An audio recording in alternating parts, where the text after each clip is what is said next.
थोड़ा सा इधर कर लेना। हो गया बस एक मिनट ध्यान दो लेके जाना की हो गया मीडिया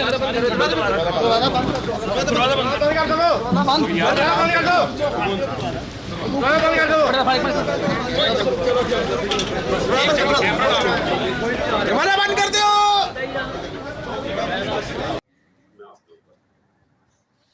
अल्लाह ने फैसला किया और जो उसका मर्जी होती है इसलिए उसके सामने खड़े हुए जिस तरह वो हुआ यानी वो इधर भी गिर सकती थी बस अल्लाह का वक्त था कि वो उधर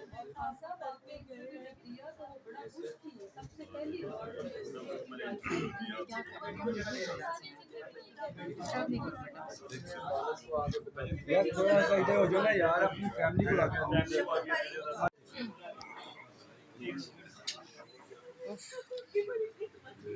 नहीं, थोड़ा सा साइड पे हो जाए, थोड़ा सा साइड पे हो जाए, मेहरबानी आपकी, इतना डिस्टर्ब भी ना करें।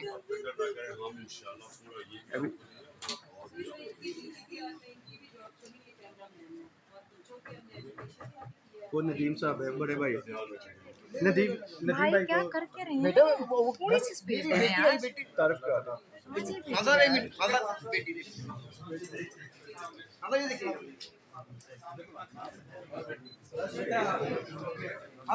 बेटी